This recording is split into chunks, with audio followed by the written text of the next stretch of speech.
الأنبياء والمرسلين وآله وأصحابه أجمعين أما بعد فأعوذ بالله من الشيطان الرجيم بسم الله الرحمن الرحيم وَيَا آدَمُ اسْكُنْ أَنْتَ وَزَوْجُكَ الْجَنَّةَ فَكُلَا مِنْ حَيْثُ شِئْتُمَا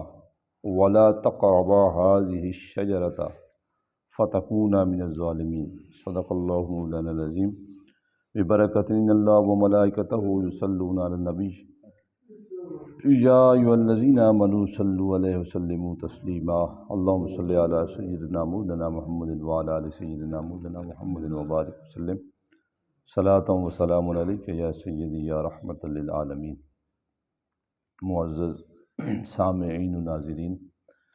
سورہ الاعراف کی آیت نمبر 19 آپ نے سماعت فرمائی۔ اس آیت کریمہ میں سیدنا حضرت آدم علیہ نبینا علیہ السلام کے حوالے سے جب شیطان کو جنت سے نکالا گیا تو اس نے یہ تہیہ کر لیا کہ میں بنی و آدم کو، یعنی کہ آدم علیہ السلام اور ان کی اولاد کو تعصب قیامت تک آنے والوں کو یعنی بہکاتا رہوں گا، کبھی آگے سے، کبھی پیچھے سے، کبھی دائیں سے بائیں سے، ان پہ حملہ آور ہوتا رہوں گا اور وسوسوں کا شکار ہوتے رہیں گے۔ وہ یہ سم ٹائم جو وسوسے آتے ہیں انسانی ذہنوں کے اندر، یہ وسوسے جو آتے ہیں، یہ حقیقتاً دیکھا جائے تو یہ شیطانی وسوسے ہوتے ہیں۔ اچھا بھلا آدمی ہے، ٹھیک ٹھاک ہے، نمازی ہے، پرہیزگار ہے، اچھا بھلا اپنی لائن سے اتر جاتا ہے، یہ وسوسے جب اس کے ذہن میں آتے ہیں۔ فرمایا وَيَا آدَمُ اسْكُنْ، اللہ رب العالمین نے جناب سیدنا حضرت آدم علیہ نبینا علیہ السلام کو کہا وَيَا آدَمُ۔ یہاں پہ بڑی قابل غور بات یہ ہے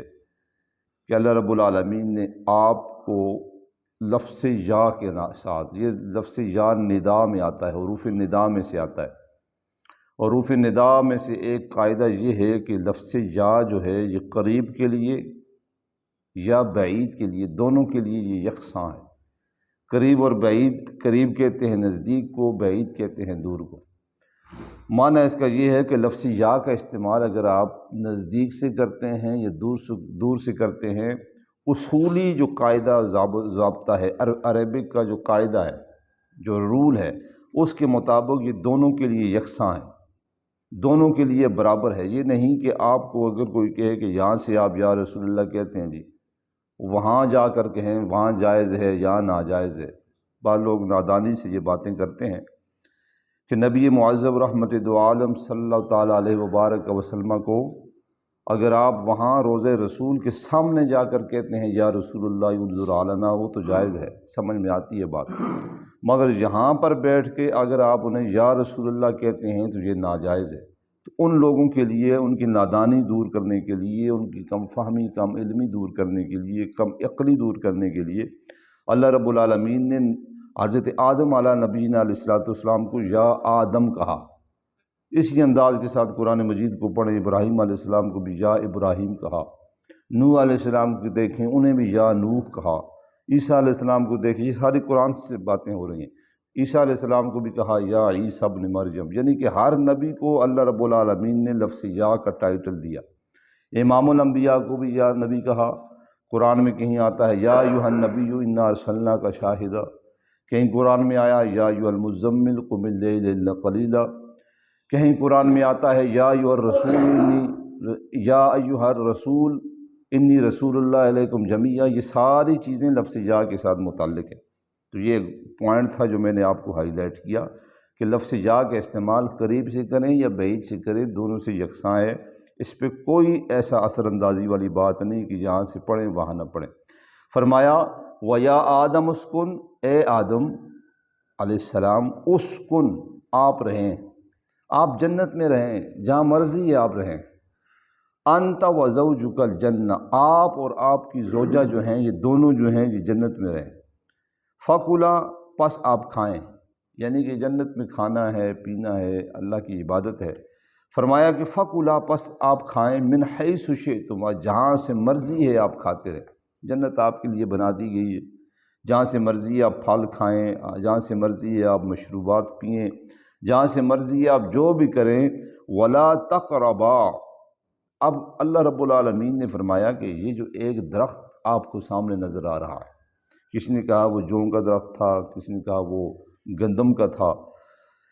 ولا تقربا حاضی شجرتا، یہ جو سامنے درخت ہے، حاض ہی اس میں اشارہ کے لیے استعمال کیا جاتا ہے، ذالک بھی اس میں اشارہ کے لیے استعمال کیا جاتا ہے، حاضہ یہ اشارہ کے لیے استعمال کیا جاتا ہے۔ فرمایا کہ ولا تقربا حاضی شجرتا، یہ جو سامنے درخت ہے اس کے قریب نہیں جانا، یعنی اللہ رب العالمین نے قریب جانے سے بھی منع کر دیا، چاہے جائے کہ اس کا پھل کھانا، اس سے استفادہ حاصل کرنا وہ تو اگلی بات ہے۔ فرمایا ولا تقربا، یہ جو سامنے درخت ہے نظر آ رہا ہے، ولا تقربا هذه الشجرۃ، اس درخت کے قریب تر بھی نہیں جانا، اس کے سائے میں بھی نہیں جانا، منع کر دیا گیا۔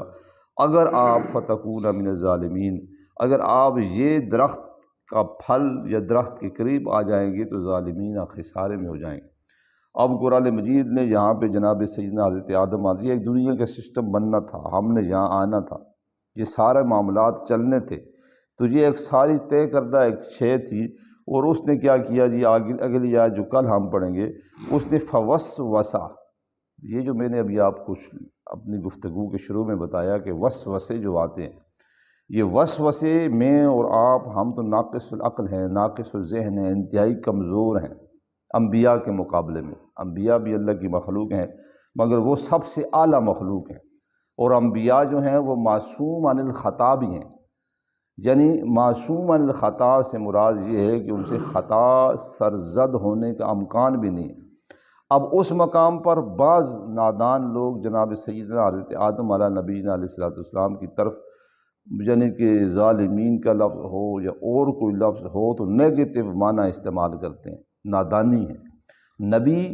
امتی ان دونوں میں بہت بڑا ڈفرنٹ ہے اور بہت بڑا فرق ہے۔ اس فرق کو سمجھنے کے لیے اگر آپ ایک سٹیپ آگے چلیں، جیسے باپ اور بیٹا ہوتا ہے، فرق ہوتا ہے یا نہیں ہوتا؟ کوئی بیٹا اٹھ کے باپ کا مقابلہ تو نہیں کر سکتا، اگر کرتا ہے تو معاشرہ کہتا ہے کہ وہ کتنا بدبخت آدمی ہے۔ اگر کوئی اسٹوڈنٹ، طالب علم اٹھ کر استاد کا مقابلہ کرتا ہے تو دیکھنے والے سمجھنے والے کہیں گے یہ بڑا بدبخت ہے،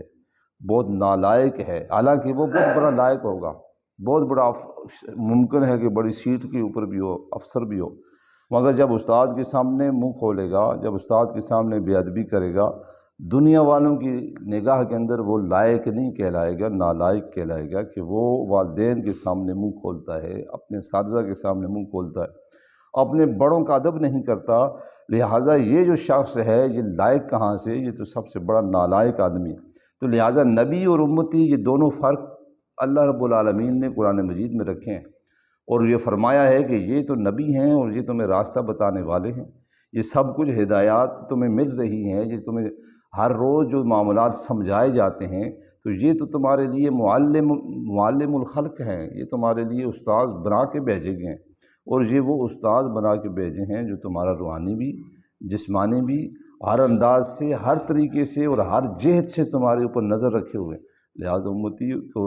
یہ کبھی زیب نہیں دیتا کہ وہ نبی کے مقابلے میں اپنی بات کو شروع کر دے۔ لہٰذا انبیاء سارے معصوم عن الخطا ہیں، انبیاء کی بات ہو رہی ہے۔ انبیاء سے نیچے جو درجہ ہے وہ صحابہ کرام ہیں، تابعین تبع تابعین ہیں، اولیاء اعظام ہیں، اور آل بیت تک کے افراد جو ہیں یہ معصوم عن الخطا ہیں، وہ محفوظ عن الخطا ہیں۔ انبیاء جو ہیں وہ معصوم عن الخطا ہیں، ان سے کسی قسم کی خطا کا سرزد ہونا ناممکن ہے، اور اس سے نیچے جو درجہ ہے تابعین ہے، تبع تابعین ہے، اولیاء اعظام ہیں، آل بیت اعظام کے سارے افراد نیچے تک ہیں، وہ محفوظ عن الخطا ہیں۔ دو لفظ یاد رکھیں آپ، ایک معصوم ہے اور ایک محفوظ ہے، یہ دونوں کا لیبل جو ہے یہ اول العزم لوگوں کے لیے استعمال کیا جا سکتا ہے۔ میں اپنے لیے کہوں جی میں محفوظ عن الخطا ہے، یہ جھوٹ ہوگا، یا اور کسی کے لیے لفظ استعمال کر دیں جی وہ شخص محفوظ عن الخطا، یہ بھی جھوٹ ہوگا۔ یہ جو لفظ ہیں ان کا انتخاب جو ہے یہ محض اول العزم لوگوں کے لیے، محض ہر ایک شخص کے لیے ان کے استعمال نہیں کیا جا سکتا۔ انشاءاللہ آگے جو کل پڑھیں گے اس میں وسوسوں کے حوالے سے بتایا جائے گا کہ یہ وسوسے کیا ہیں، اور سم اوقات اچھا بھلا شخص، قرآن پڑھنے والا، نماز پڑھنے والا، اچھی اچھی باتیں کرنے والا، اس کے ذہن میں بھی یہ شیطان، یہ انسان کا جو ازلی دشمن ہے وسوسے ڈال دیتا ہے، اور وہ شخص فوراً اپنی ٹریک سے ہٹ جاتا ہے، راستہ بدل دیتا ہے۔ سوچیں اس کے دماغ میں آتی ہیں۔ اچھا والا شخص اچھی والی نمازوں میں لگا ہوا، آپ دیکھتے ہیں کہ بہت سارے لوگ نمازوں میں لگ جاتے ہیں، آنن فانن نماز، یعنی کہ اس سے وہ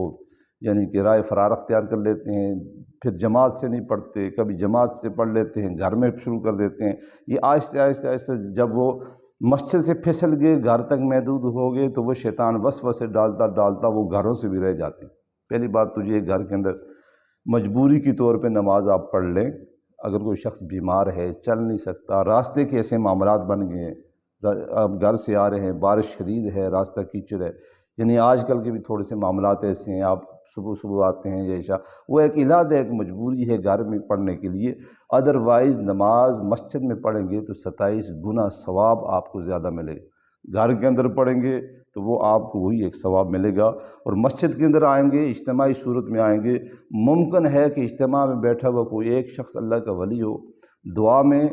دعا کرنے والا دعا کہے، وہ آمین کہہ دے، سب کی جو ہے وہ دعائیں جو ہیں قبول ہو جائیں۔ اس لیے فرمایا جہاں 40 لوگ اکٹھے ہو جائیں، 40 لوگوں کا اجتماع ہو جائے، تو ان میں سے ایک اللہ رب العالمین کا لازم و ملزوم نیک بندہ ہوتا ہے۔ یہ ممکن نہیں کہ وہ پہلی صف میں ہی بیٹھا ہوا نیک ہوگا، ممکن ہے وہ بالکل مسجد کے کونے میں بیٹھا ہوا شخص بھی اللہ کا ولی ہو سکتا ہے، پرہیزگار ہو سکتا ہے، نیک ہو سکتا ہے۔ جب دعا کی جائے وہ شخص آمین کہہ دے، ممکن ہے سب کا بیڑا پار ہو جائے۔ لہٰذا اجتماعی صورت میں دعا کا کرنا یہ جائز امر ہے۔ اس کو بھی ناجائز لوگوں نے کہا، جب